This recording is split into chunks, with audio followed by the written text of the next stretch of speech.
कल्पना गर्नुस् त, नेता असाध्यै खराब छ तर अदालत उसैको आदेश मान्छ भने त्यो देशमा न्याय बाँकी रहन्छ? रहँदैन। त्यसैले लोकतन्त्रमा भनिन्छ न्यायपालिका स्वतन्त्र र निष्पक्ष हुनुपर्छ। स्वतन्त्र र निष्पक्ष हुनुपर्छ। नमस्ते। आज यही प्रश्नको उत्तर परीक्षामा कसरी लेख्ने स्टेप बाई स्टेप सिक्नेछौ। यो भिडियोलाई अन्तिमसम्म ध्यान दिएर हेर, सुन। तिमीले यो प्रश्नको उत्तर कसरी लेख्ने र कति पूर्णाङ्क प्राप्त गर्ने एकदम राम्रोसँग बुझ्नेछौ। एकछिन टाइम देऊ। नेता खराब छ तर अदालत उसैको आदेश मान्छ भने त्यो देशमा न्याय बाँकी रहँदैन। त्यसैले न्यायपालिका स्वतन्त्र र निष्पक्ष हुनुपर्छ। आज यही प्रश्न परीक्षामा कसरी लेख्ने स्टेप बाई स्टेप तिमीहरूले सिक्नेछौ। स्टेप 1, प्रश्न चिन्ने कला। प्रश्न बुझ्नु पर्यो है। जस्तै लोकतन्त्रमा न्यायपालिका स्वतन्त्र र निष्पक्ष हुनुपर्छ भन्ने भनाइलाई स्पष्ट पार्नुहोस् भनेर प्रश्न आयो। बुझ्नुहोस् है, सुन्ने कोसिस गर्नुहोस्। स्पष्ट पार्नुहोस् भनेको छ। अब यो स्पष्ट पार्नुहोस् भनेको केवल परिभाषा दिने मात्र भनेको होइन। कारण, उदाहरण र निष्कर्ष तिनटै कुरा दिने भनेको। स्पष्ट पार्नुहोस्।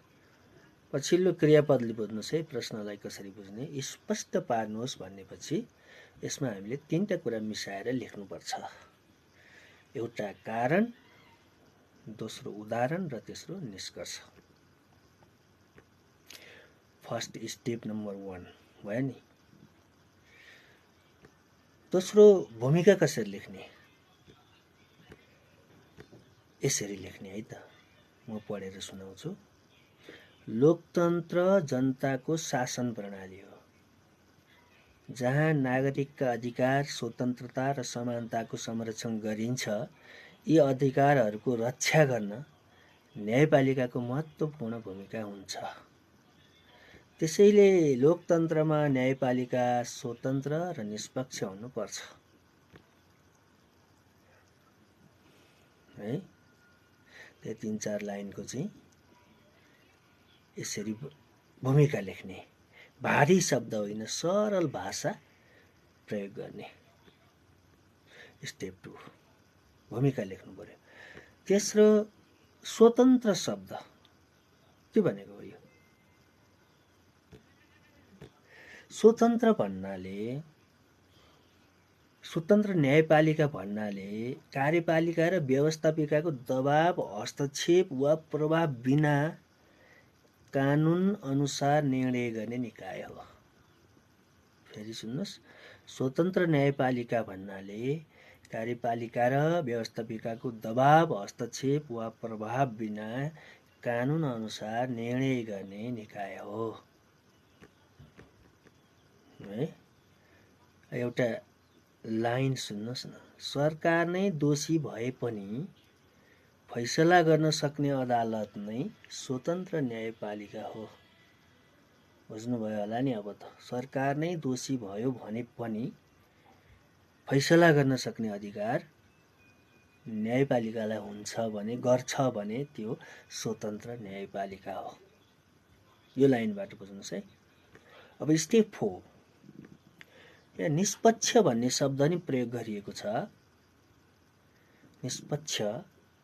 निष्पक्ष न्यायपालिका भन्नाले धनी, गरिब, नेता, नागरिक आफ्नो पराई नहेरी सबैलाई समान रूपमा न्याय दिने व्यवस्था हो भने हो। निष्पक्षको अर्थ थियो स्वतन्त्र, निष्पक्ष शब्दबाटै, किवर्ड तेस्रो, अब स्टेप नम्बर 5 मा छ किन अनिवार्य छ। अब नम्बर बढाउने है, यसबाट चाहिँ तिमीले नम्बर बढाउन सक्छौ। यसरी लेख्ने अब बुँदागत रूपमा, लोकतन्त्रमा न्यायपालिका स्वतन्त्र र निष्पक्ष हुनुपर्ने कारणहरू यस प्रकार छन् है। नागरिकको मौलिक अधिकारको संरक्षण गर्न, शक्तिको दुरुपयोग हुनबाट रोक्न, कानुनको विशेष शासन कायम गर्न, सरकारलाई उत्तरदायी बनाउन, लोकतान्त्रिक मूल्य र मान्यतालाई बलियो बनाउन भनेर यसरी कारणहरू लेखिदिने है। त्यसपछि फुल मार्क्समा पुग्नका लागि एउटा सानो उदाहरण राखिदिने। उदाहरणका लागि, सरकारले कुनै नागरिकमाथि अन्याय गरेमा स्वतन्त्र र निष्पक्ष अदालतले सरकारको विरुद्ध पनि फैसला गर्न सक्छ। यसले नागरिकलाई न्याय दिलाउँछ है। उदाहरण पनि लेखिदिने। उदाहरण नलेखे अङ्क काटिन सक्छ। त्यस्तै निष्कर्ष कसरी? अतः शब्दको प्रयोग गर्ने। अतः लोकतन्त्रको सफल सञ्चालन, नागरिक अधिकारको सुरक्षा र कानुनको शासन कायम राख्न न्यायपालिका स्वतन्त्र र निष्पक्ष हुन अत्यावश्यक छ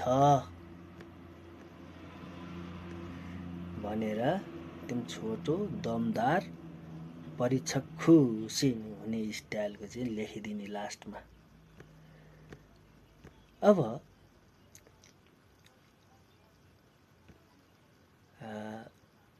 परीक्षामा कसरी टप गर्ने भन्ने छ। 15 देखि 18 लाइन, आफ्नै शब्द, भूमिका, उदाहरण, निष्कर्ष, बुँदा सफा, 20-20, 20 मा 20 को सम्भावना हुन्छ है। त्यसरी लेखिएको छ भने यसरी हामी परीक्षामा चाहिँ अङ्क राम्रोसँग ल्याउन सक्छौँ।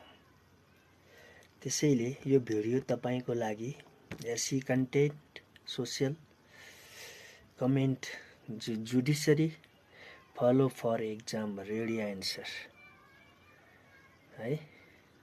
हस्, नमस्ते।